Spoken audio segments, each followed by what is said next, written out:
Welcome to the Shreveport Connection with Tommy. This video is on your SmackDown results, WWE main event results, as well as your 205 Live news. It's not even a show anymore. It's just for the last couple of weeks.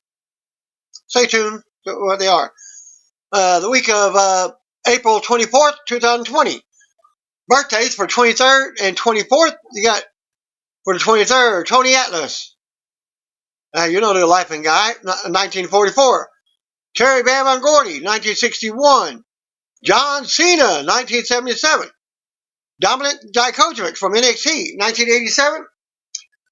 Britt Baker, 1991. Moose from Impact Wrestling, 1984. And your 24th birthday is Yuji Nagata, 1952. Also, Luthez was born on April 24th, died on April 29th, 2002, at the age of 86. The late Johnny Valentine, a.k.a. John Wisniewski, died at the age of 72 on April 24th, 2001. Hall of Famer GGP appeared on CNN earlier in the day to speak with Anderson Cooper about Georgia Governor Brian Kemp reopening select businesses after a statewide lockdown due to COVID-19. Page already had been vocal about keeping his GDP Yoga Performance Center closed in this time, as he wishes to err on the side of caution. Page later breaks down the Georgia territory, saying that certain rural areas may not be very exposed, but cities like Atlanta contain a lot of people and a lot more risk. He even believes that the gym business will have to adapt moving forward. The Master Diamond Cutter shared the full interview on a Twitter account. WWE officials reportedly once told Cesaro to dull his moveset while working as a heel. Cesaro is known for being a standout in the ring, even if he's been held back at times. His in-ring style apparently didn't sit well with some higher-ups, as the WWE Hall of Famer and former producer Arn Anderson revealed on a recent episode of his Arn podcast that Cesaro was once told to tone it down as a heel. He continued to get leaned on to stop doing all that stuff, impressive moves, as a heel, as it was just too flashy and all that stuff, Arn said. Arn added that only certain top people in the company don't see Cesaro as a top guy. He's not a favorite guy, as you know, of the front office, or whatever the reason is, Arn revealed. They're only ones that know because everyone else across the planet seems to think he's a superstar. Also noted earlier this year, the enforcer praised the Swiss Cyborg on multiple episodes of his Arn podcast.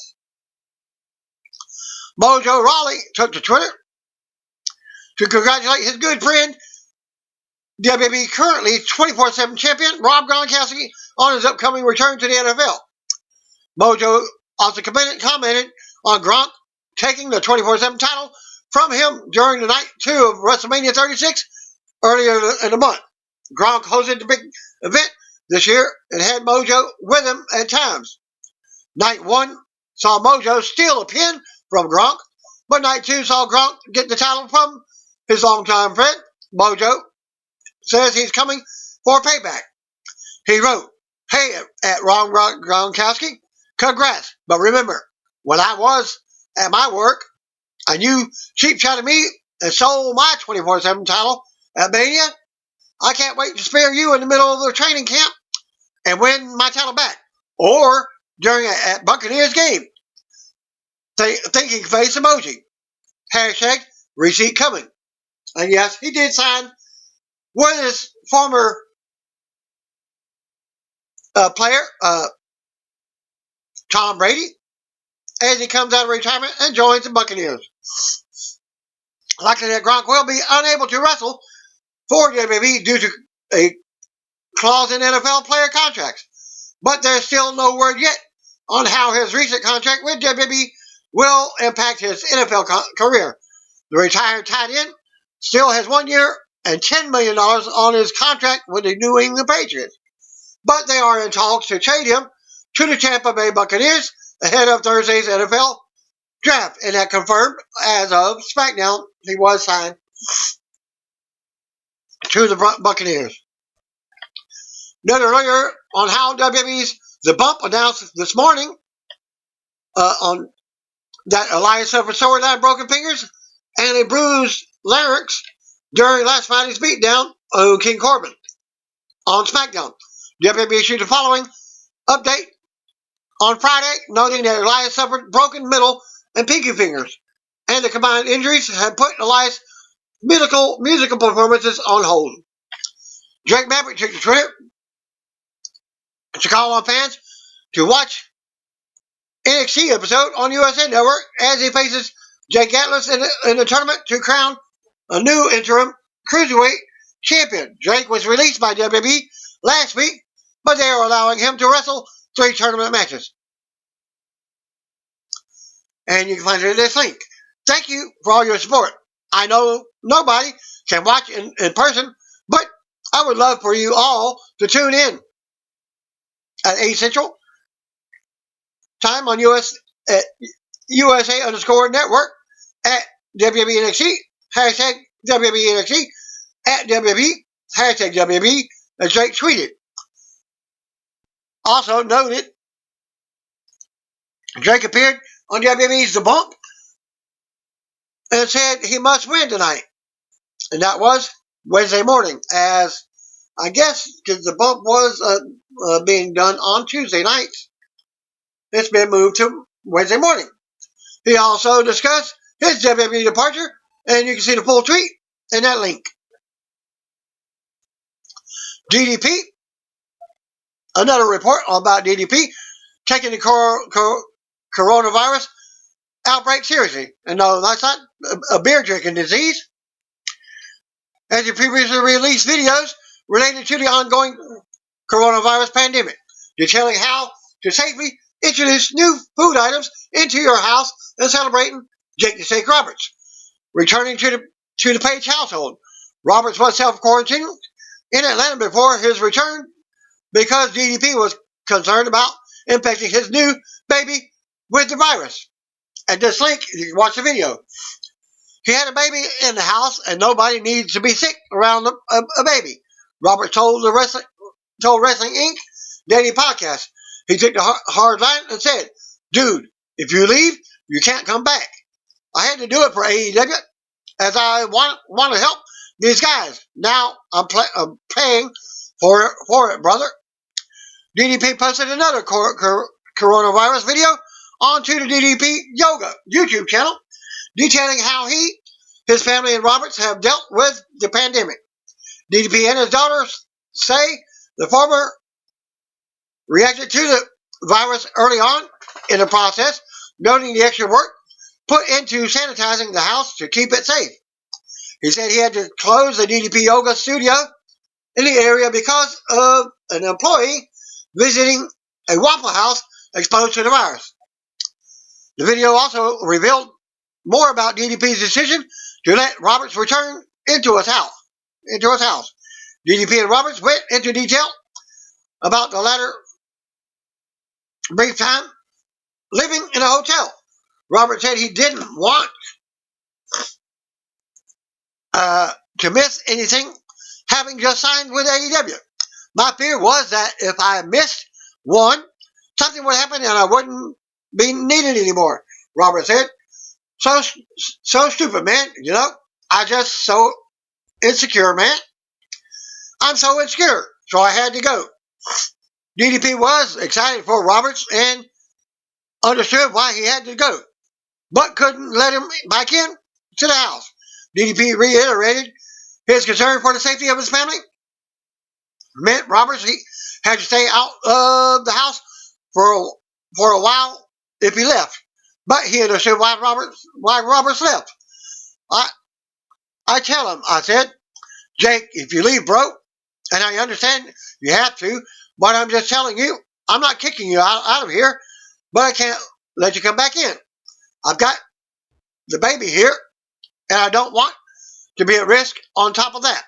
DDP said, "I really didn't want to let him go, but I can't hold him here. And he has the opportunity with AEW, so I'm not going to say no or not to do it. I know when I was working with Randy Savage, man, and he kept dropping those elbows on my rib cage. I pissed blood for 13 out of 15 weeks. I never told anybody. I went to see my own doctor, and he said, "You need to stop." I'm like, I ain't stopping.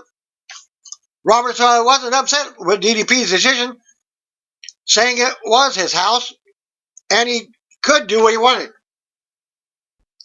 He said he took all of his things to Jacksonville when he went to the television tapings because he understood he couldn't come back.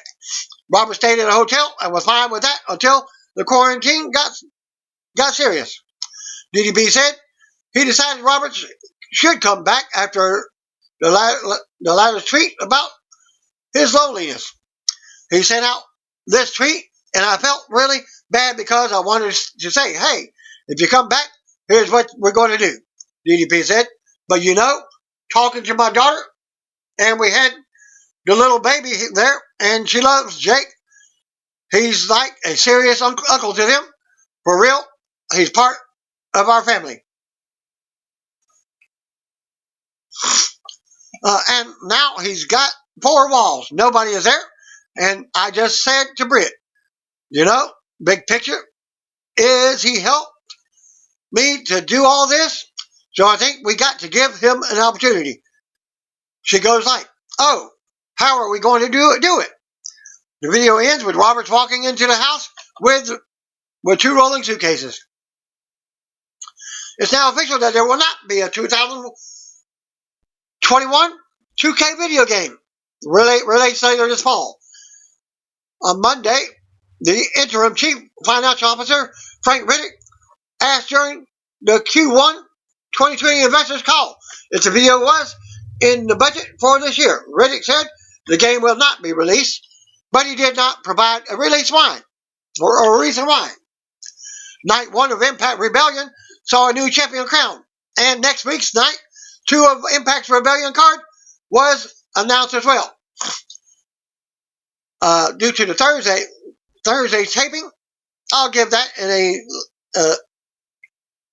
I believe I did give the results to Impact Rebellion Night 1 because they are coming up in WWE. Biggest night of WrestleMania has to be 2 nights now. The show saw a new backstage interviewer by the name of Gia Miller make her debut.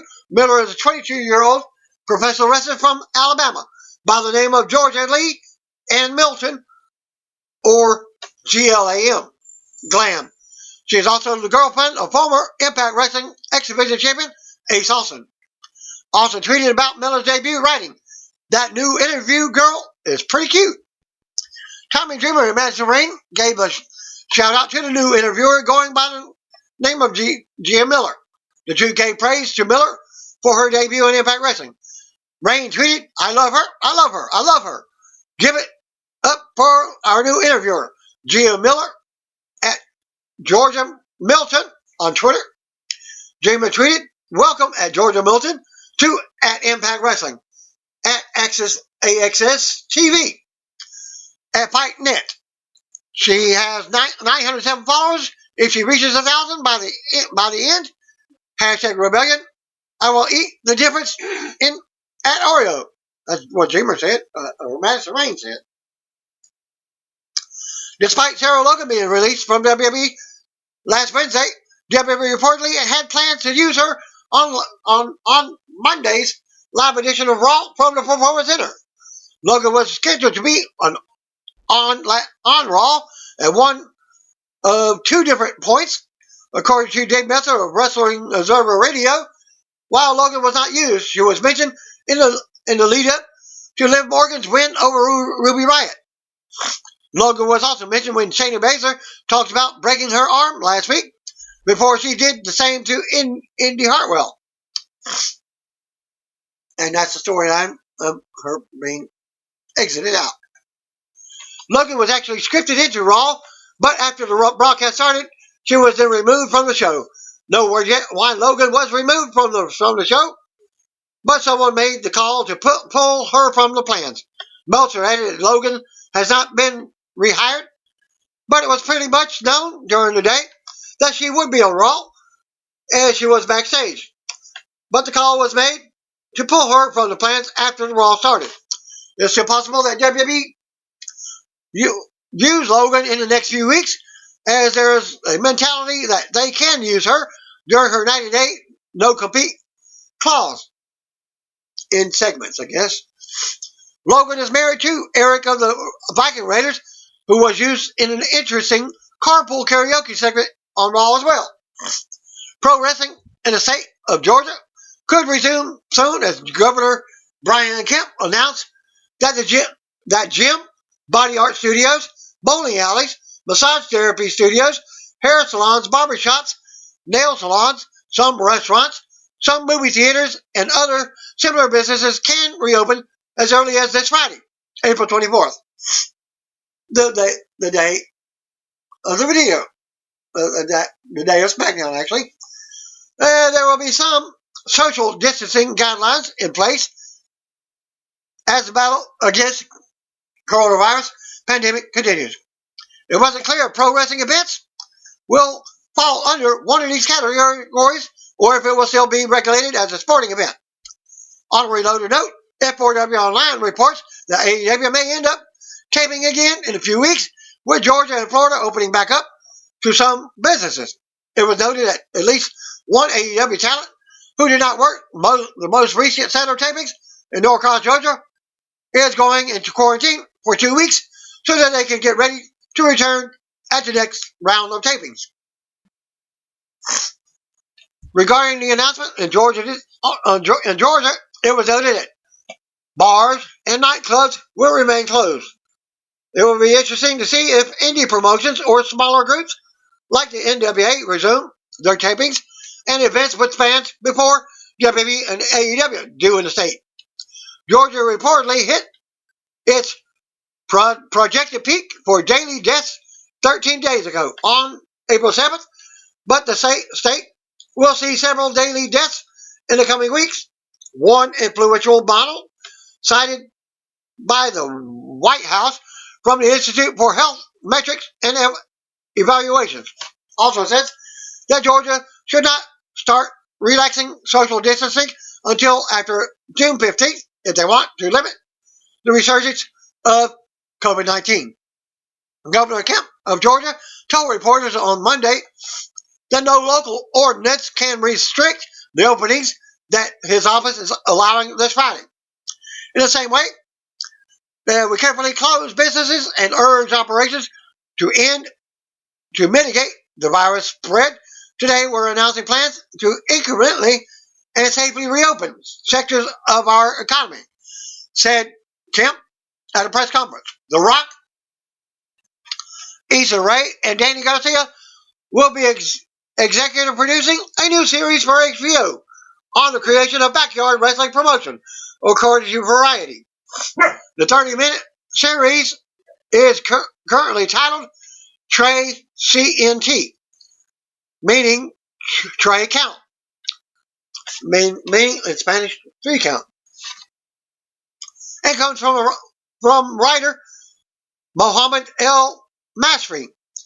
The show focuses on Cassius Jones, a young dock worker and struggling pro wrestler who uses inherited life insurance money for startup money and the deed to a shotgun house from his grandfather to start a hip-hop centric backyard wrestling empire in the third war of abuse in Texas, the Trade. Jones created the empire with the help of his working class family, friends, and neighbors. El Masri is an executive producer on the project in addition to writing. Judah Miller will executive produce and serve as a showrunner. Rock and Garcia will executive produce along with Hiram Garcia under their Seven Productions company. Ray and Montrell McKay will executive produce by their Issa Rae Productions. Dave Becky, Tom LaSalle, and Jonathan Berry will executive produce for 3 Arts Entertainment, according to Variety.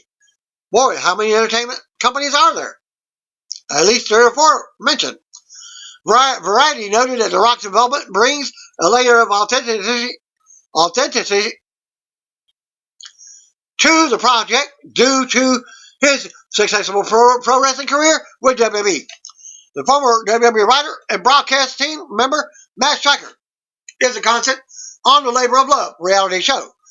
Stryker is included in the trailer for the series at this link, which begins on Thursday, May 21st on Fox Network. Watch the trailer at that link on the YouTube page. Stryker also serves as the voice of Lucha Underground and works as a broadcast team member for NJPW, AAA, MLW, and other promotions. Stryker will be competing with 14 other men in trying to win over a 41-year-old woman named Christy Katzman, who is looking for a partner to start a family with. A portion of the description for the show reads, each week, the aspiring fathers-to-be will be faced with challenges that will put their parenting and partnership skills to the test. If they prove worthy, they will advance to the following week.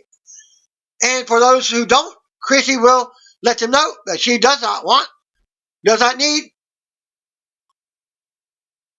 see herself starting a family with them. Netflix movie on the life of W. Ball member, The Hulkster, is currently in the scripting stage, according to Screen Rant. Actor Chris Hemsworth, who will be starring as Hogan, spoke with Screen Rant to promote Extraction and said he hasn't seen a script for Hogan movie yet. Look, I haven't read a script yet, Hemsworth said. I know it's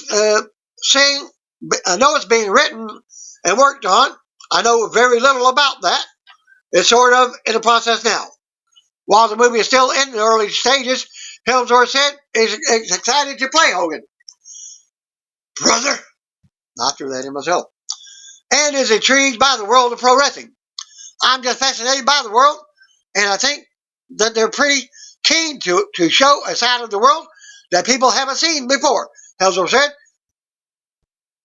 I'm as intrigued as you are. Netflix has the exclusive life rights to the story of the Hulkster. The movie will cover his early years in pro wrestling, beginning in the 1970s and through his rise to the top of WWE in the 1980s. Hogan is serving as a consultant and executive producer for the film.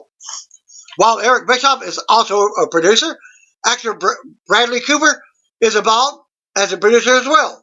Scott Silver and John Polono are writing the script, while Todd Phillips is set to direct. Stay tuned for more updates on the film. There's been some speculation that WWE is keeping Jake Maverick, but that's not the case. According to new reports from PW Insider and the Wrestling Observer newsletter, Maverick was released last week alongside other talents. That the release was legitimate and still stands. But Drake revealed that he was released, that the company was allowing him to work his last 3 matches, which has already been taped in a tournament to crown WWE NXT Interim Cruiserweight Champion. But he lost in the first round to Jake Atlas on this week's episode of NXT episode, and will face Tony Nese in another tournament match next Wednesday. I don't know how they're running the contest. I guess 3 strikes and you're out of the tournament until the previous guy comes back, I guess. WWE is now doing an angle where they work Maverick's release into a storyline. But as of this week, the release still stands. NXT saw Maverick cut multiple emotional promos on how he was fighting to save his job, and that if that didn't work, he would leave the company as the new champion. But being that he lost, don't know how he's going to be champion. On a related note, it was reported earlier in the week how Sarah Logan was planned to be used in a segment during Raw episode. It changed in the last minute. Logan was backstage on Raw, also cut last week with the others. Also with a 90-day no-compete period. possible that they could use her because it was also, I thought it was also taped as well, since they did get to use the Drake segment. No word yet on what WWE is planning for Logan. But due to the broken arm last week or this week on Raw, we'll see how it goes. Ruby Riott match and Shayna Baszler armbreaker storyline. Since the idea was that Logan would be used for a short while, the decision was made to pull Logan from the show.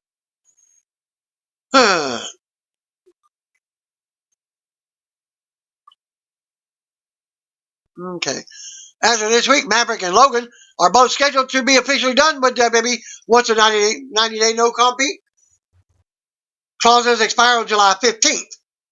WWE may use some of the released talents during these 90 days because they are paying them if the wrestler hasn't already earned their downside money. On this past Wednesday's NXT episode, Finn Balor was scheduled to face Velveteen Dream in the main event, but due to a pre-show incident in the locker room, he was pulled from the match. Balor is currently feuding with the Imperium, although it's still unknown exactly what happened. Earlier in the day, General Manager William Regal provided an update on Balor, confirming the NXT star was attacked and then left the building. Still looking into the events that transpired before NXT on Wednesday evening, Regal wrote on Thursday, "I can confirm that Finn Balor was attacked and left the premises. He's received medical attention, but is fine. Since the attack," Balor tweeted out, "snakes in the grass, snakes in the locker room. Someone just slithered for the last time." Announced so far from this Wednesday show is Charlotte versus Mia Yim, and NXT North American Champion Keith Lee will defend his title against Damian Priest. That's next Wednesday show. And they're back live. Tonight, Friday's edition of 205 Live will use the matches that made theme featuring Area to Vary. Again, tonight, the WWE Universe will get a special look at what influenced Area to Vary along the way to becoming known as the Persian Lion. As the WWE website previewed, DeVary will take an in-depth look at the match that inspired him to become WWE superstar, as well as the most memorable match of his career. Last week's edition had Brian Kendrick, and his chosen match was Hogan vs. Warrior, and it looked like they're doing away with the show totally until the coronavirus completely ends. And they're only doing these greatest matches that made them come to wrestling. The next AEW Dynamite listed with the advertised venue is July 8th in Rochester, New York at Blue Cross Arena. New Japan Pro Wrestling canceled live events through May 4th. The next listed date is Best of the Super Juniors that is scheduled to be held May 12th to the 14th in Tokyo, Japan at the Korakuen Hall. Impact Wrestling canceled its April events. The company is not listing any events until on their website. So, will they even have any events? Will they continue? Ring of Honor canceled all events through the end of May. The next listed dates are June the 5th and 6th in Dallas and San Antonio. MLW's next listed date is Intimidation Games on June the 10th in Chicago, Illinois. At Cicero Stadium, MLW postponed its May 2nd event in Dallas, Texas at NYTEX Sports Center. The new date is scheduled for October 3rd. NWA has no new dates announced as of the 25th, as I'm doing the video. Tonight's edition of SmackDown opens up with a video package for Triple H, hyping his 25th anniversary celebration that kicked off tonight. We cut to a normal SmackDown intro. Live from the closed set from Performance Center in Orlando, Florida. Michael Cole welcomes us. He's joined in with the tattoo champion of the world, Corey Graves. Cole says tonight will be historic. They hype the Triple H 25th anniversary and other happenings on the show. We're going to the ring. Out comes SmackDown Tag Team Champions, The New Day, Kofi Kingston and Big E. I will only give you the first segment and first match because of bad weather in our area. It did not show SmackDown on TV at all. So we go to the ring. Out comes SmackDown Champions New Day, Kofi and Big E. Cole Hall's asked what led to last week's tag team title match with Big E in the triple threat with Jey Uso and former tag team champion Miz. Kofi and Big E stop at the announce table to celebrate their win some. Kofi takes the mic and talks about last week's big win. Kofi praises Big E for bringing home the gold for them. Kofi asks everyone to put their hands together for Big E, but Big E reminds Kofi that no one is here tonight. Kofi and Big E go on about the number of title reigns that they've had. Big 8. He says that they have more title reigns than legends and WWE Hall of Famers, like the Hart Foundation, British Bulldogs, New Age Outlaws, Demolition, Edge, and Christian. Kofi says he doesn't say that to brag. He says shit because they're proud to have their names next to the greats in the industry. Big E mentions Tom Brady being in Tampa Bay now for the Buccaneers, and Kofi, a New England Patriots fan, isn't thrilled with it. Music interrupted. Out comes Grand Metalik and Liz Serrato of the Lucha House Party. They congratulate Big E and Kofi, but they're also tired of not getting opportunities. They want to be the first challenger to the New Day, but they get interrupted by the former champion Miz and John Morrison. Hey, hey, ho, ho. Miz Morrison stormed right past the Lucha House Party, not even touching them, just doing his little, Miz does a little power walk, leaving them on the ramp. Miz rants about the matches that led to Big E winning last week. Morrison says Kofi and Big E have never defeated them in a traditional tag team match, and their win was cheap. If there was cheap, so was theirs when Morrison won and retained. Miz said that they have someone pulling strings for them, like their puppets. They don't deserve the win. Miz goes on and says they want their title back. Liz and Metalik enter the ring and interrupt. Metalik shouts in Spanish. Morrison translates, but Big E reveals that that's not what Metalik said, as he knows a little bit of Spanish. Liz goes to translate, but the music interrupts and out comes the Forgotten Sons, Steve Cutler, Wesley Blake, and Jackson Riker. Miz asks the Forgotten Sons if they can help them, and wonders who the heck they are. Cutler tells Miz to laugh it up. He introduces all three. Cutler says they actually serve their country, but ever since they came home, they've been treated like trash and tossed aside. The others may not know who they are, but they will soon. They will be forgotten no more, and will soon reign over the tag team division. Miz rants about respect and his time in the company. Rocker says Miz played a Marine in the movies, but a real Marine is standing in front of him. Blake talks about how they are cut from a different cloth, mentally and figuratively, and some might call them savages. Blake says they strike anywhere, anytime, and you won't see it coming. Forgotten Sons suddenly attack everyone, and a big brawl breaks out. Miz and Morrison retreat to the stage. Lance and Metalik are sent out. Kofi gets beat down by the Sons. Big E fights him off, but they beat him down. Next, Kofi is powerbombed on top of Big E in the middle of the ring. Forgotten Sons stand tall, while Lance and Metalik recover on the outside. They don't actually show them on the outside. They show them on the outside, still woozy and what have you. As Miz and Morrison are not even touched on the stage. Still to come, Glock versus Corbin in the Money in the Bank qualifier. We go to commercial. Back for the break, we get a look at Triple H debuting 1995 at Hunter Hearst Helmsley. Cole says Triple H will be here later.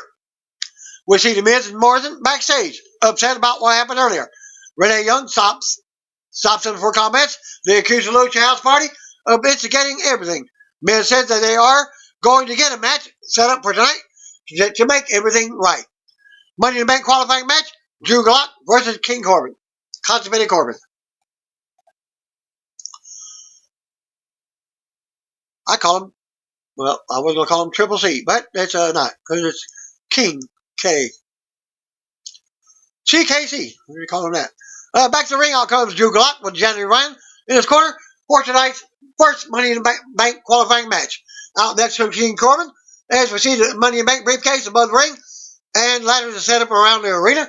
Cole Saw shows us a replay of Corbin's brutal attack to Elias on last week's show. The bell rings and they lock up. Corbin tosses Gulak over the top rope to the floor.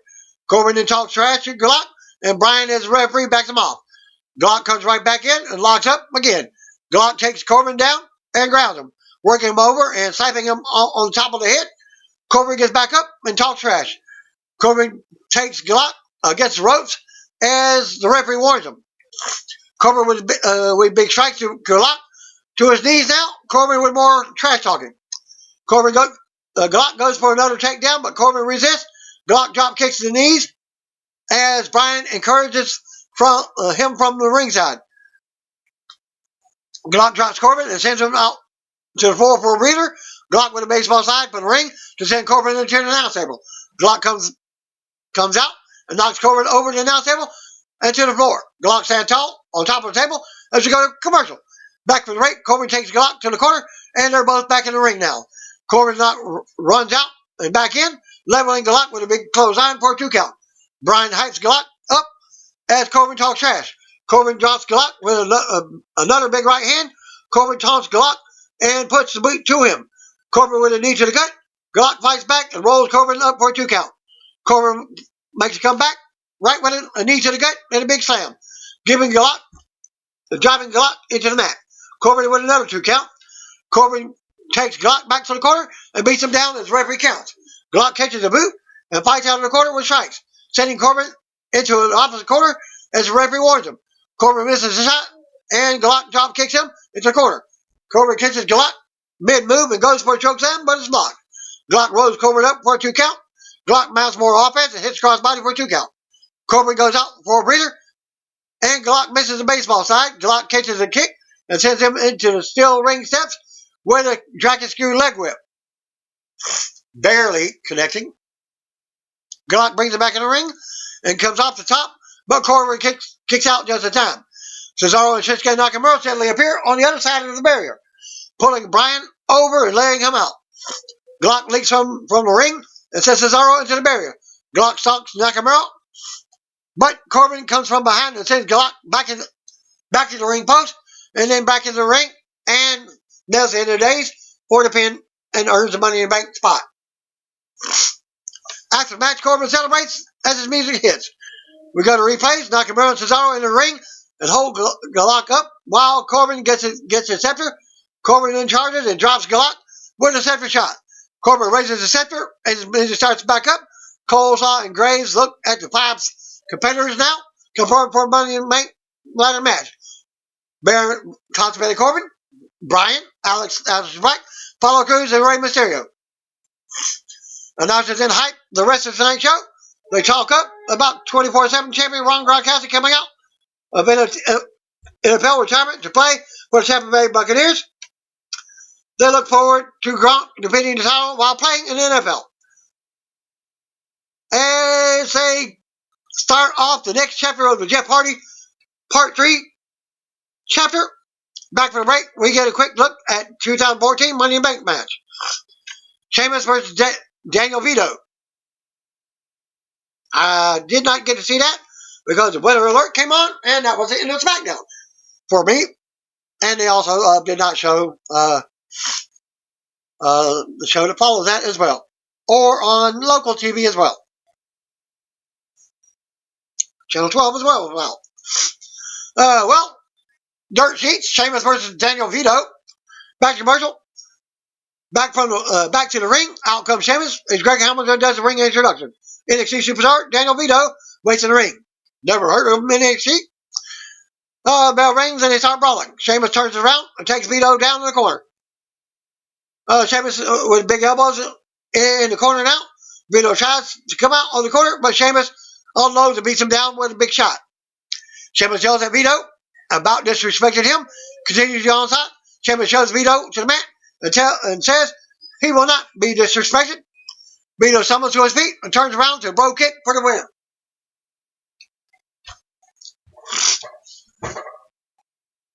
After the match, Sheamus hits the corner to pose as his music hits. Referee checks on Vito. Cole Saw leads us to a Chapter 3 retention of the Jeff Hardy video series that has been airing.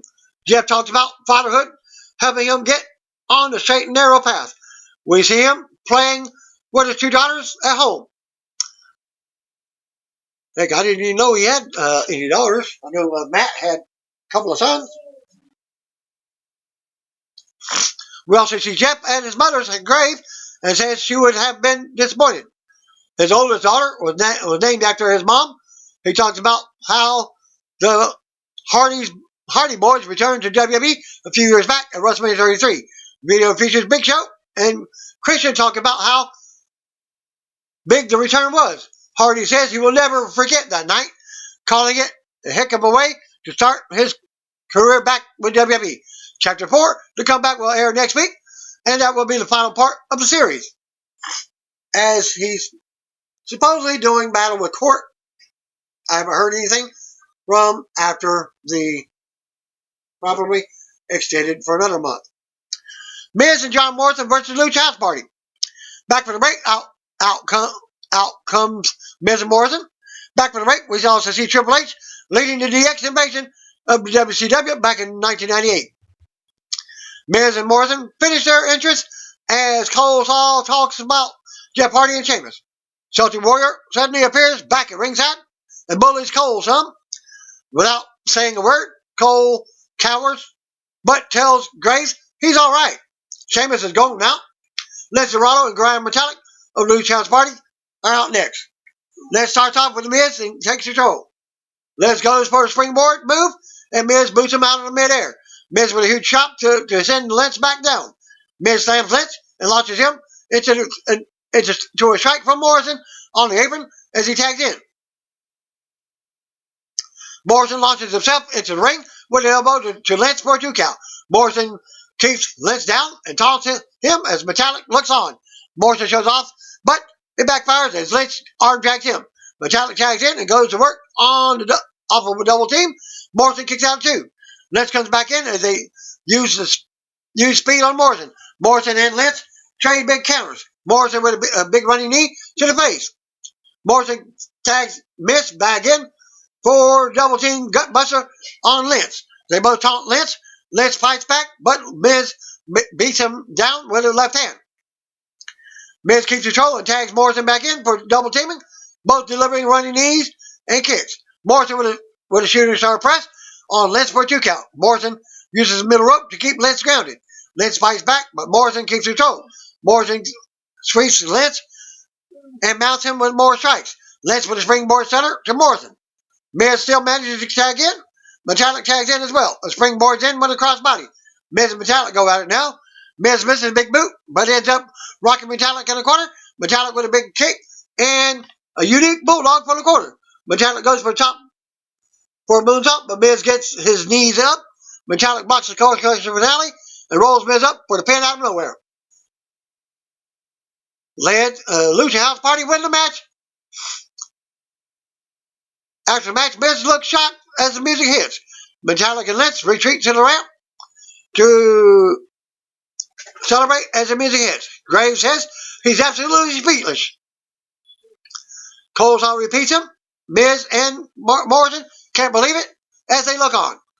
Still to come, Sasha Banks versus Lacey Evans in Money in Bank qualifier by commercial.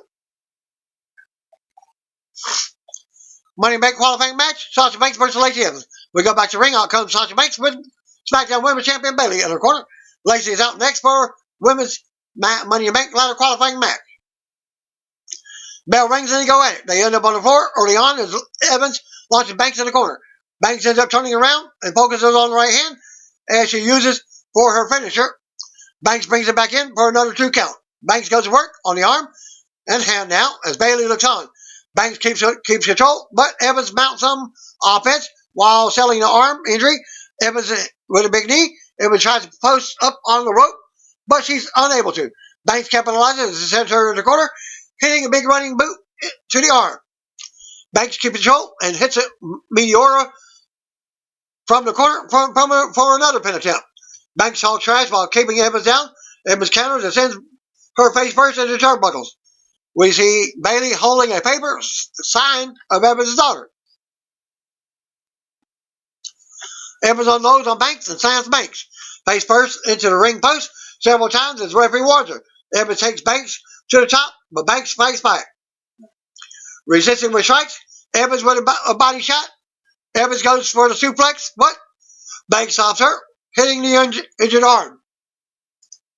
Banks slides to the mat and traps the injured hand between the ropes. Putting a boot to it, Banks brings Evans back to the mat for another 2 count. Banks applies the Banks hammer in the middle of the ring. Evans fights free and they trade holds. Then a pin attempt. Bailey taunts Evans with a photo of her daughter on a stick. Evans ends up landing a woman's right out of nowhere. She goes for the pin, but Bailey places her leg on the bottom rope. Evans has had enough, and she tries to pull Bailey into the ring. Banks takes advantage and rolls Evans up for a 6 count, but the referee is distracted by Bailey. The referee counts, but it's too late. Banks can't believe it, and she's upset with Bailey now. Banks turns back around and is leveled by the woman's right out of nowhere. Evans covers for the pin and wins the Money in the Bank spot. After the match, Evans celebrates as the music hits and the Gunner replays. Banks and Bailey end up on the stage together, but the music hits and out comes number 1 contender, Tamina Snuka. Snuka drops Bailey with a big super kick on the stage. Still to come, Alexa Bliss and Nikki Cross defend the women's tag titles. Go back to commercial. Back for the break, and now to lead us to a video looking at the lengthy history between Bray Wyatt and Universal Champion Braun Strowman, who will do battle in the Money in the Bank. Cole Saw leads us to a video showing the recent events and the storylines with Otis, Mandy Rose, Dolph Ziggler, and Sonya Deville. Otis versus Ziggler and Carmelo versus Rose are announced as the final 2 Money in the Bank qualifiers for next week. Carmelo versus Dana Brooke are back, and Carmelo and Dana Brooke are backstage getting on the same page ahead of tonight's title shot. They also talk about Carmelo's qualifier next week for the women's Money in the Bank match, which Brooke already has a spot in. Back for the break, we'll see a quick video on Triple H suffering his injury in May 2001. Then returning to the Big Pop at Madison Square Garden in January 2002. Triple H will be here live later. Women's tag title match, Carmelo and Dana Brooke versus Alexa and Nikki. We go to the ring. Out comes the tag team champions, Alexa Bliss and Nikki Cross, for the first title defense since winning the titles from the Kabuki Wars at WrestleMania 36.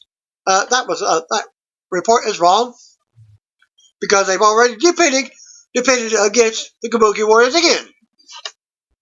A rematch. Carmelo is out for her team. She hits the ring, and out next comes Dana Brooke. Bell rings and cross charges as does Brooke. Brooke with a drop kick to send her out for a breather. Carmelo ends up taking Bliss down the ringside. Cross makes Carmelo pay. Brooks comes back over and leaps off the step, taking Cross down on the floor with a cross body. Brooke then stands tall and celebrates as the match starts with chaos at ringside. We go back to commercial. Back to the break. Carmelo tags in, as does Bliss. Carmelo with a clothesline. Carmelo with more offense and a moonwalk to show off. Carmelo then keeps control and goes for a pin, but Cross makes a save. Brooke takes Cross down on the floor, but Bliss kicks her through the ropes. Carmelo comes right back after Bliss, turns it right back around, and drops Carmelo. Bliss goes to the top and fights Carmelo off. Carmelo flips into the corner and brings Bliss to the mat with her scissors. She pins Bliss, but didn't see Cross tag in.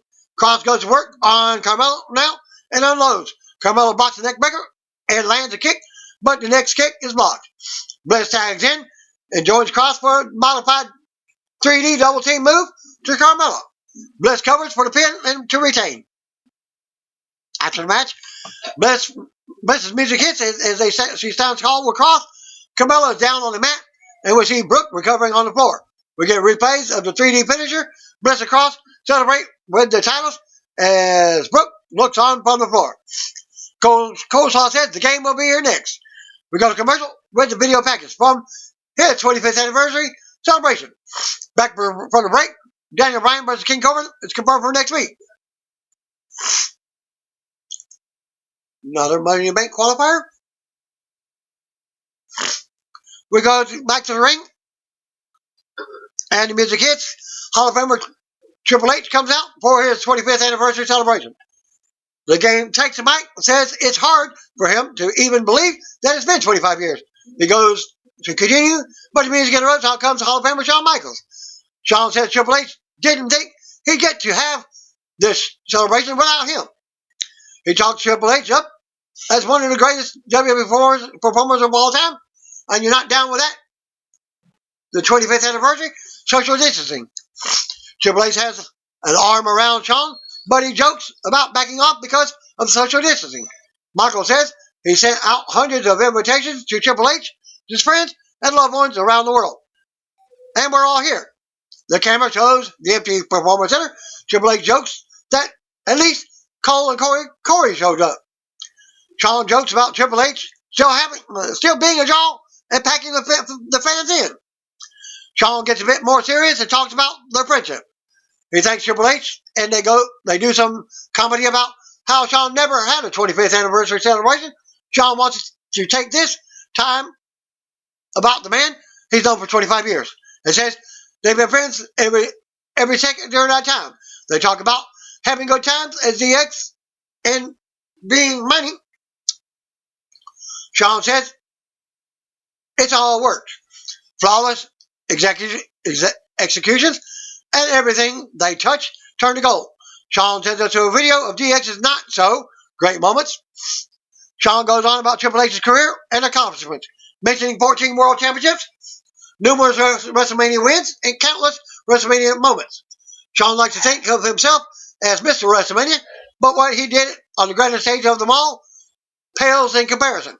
Shawn sends us to a somewhat comedic video package of Triple H's WrestleMania moments, which includes more than a dozen losses and a bunch of punches in a corner from Ronda Rousey. Shawn says that makes Triple H look not that good. Triple H asks Shawn how many WrestleMania losses he had, and Shawn says this isn't about him.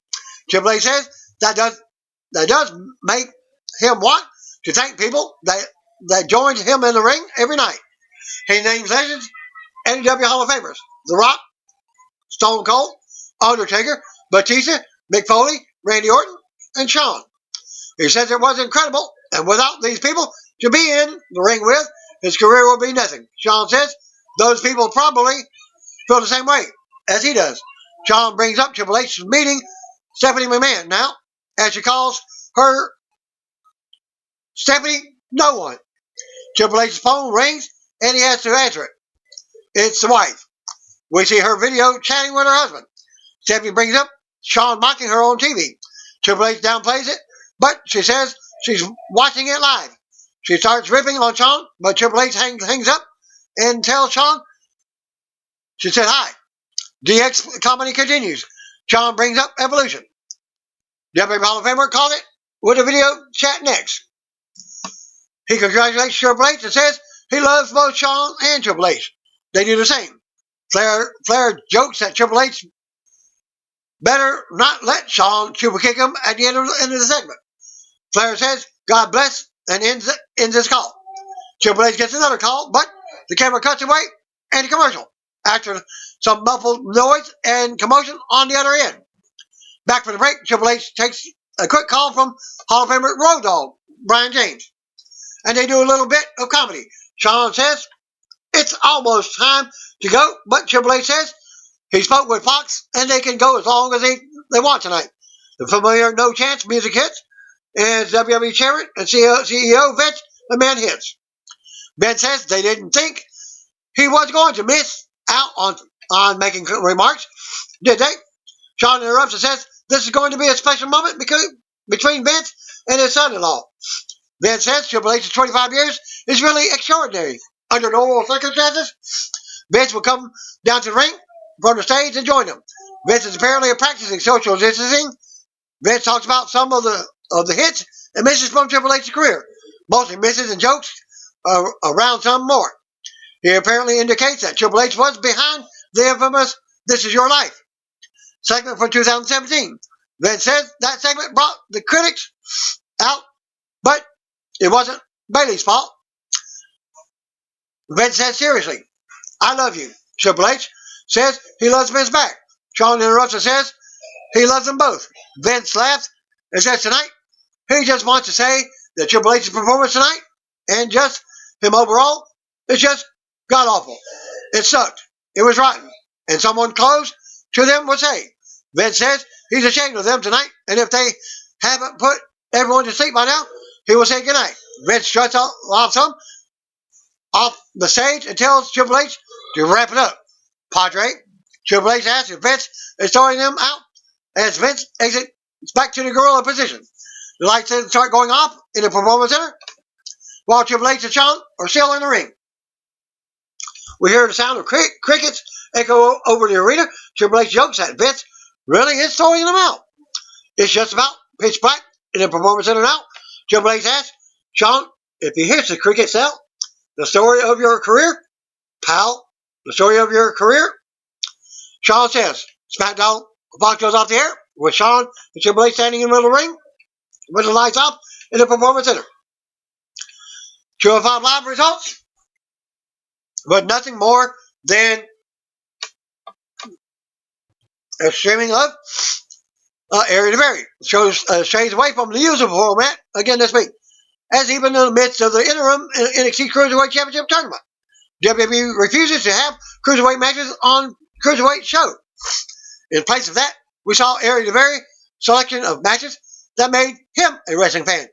Area said that growing up, Stone Cold Steve Austin was his favorite wrestler, and as such, chose his match versus Bret Hart in a submission match at Survivor Series 1996. A really great and underrated match, especially since it lives in the shadow of Austin and Hart's match at WrestleMania 13. After the full replay of the match, DeVary also said that one of his favorite matches of his own WWE career was himself versus O'Day Lorcan in an ODQ match from 2019 on the 205 Live. DeVary said that before his match, he and Lorcan had been jumping each other backstage and fighting all over, and this was their chance to settle it. Another really great match, obviously very different from the first one, and it's interesting that 2 weeks in a row, both Kendrick and DeVary picked matches that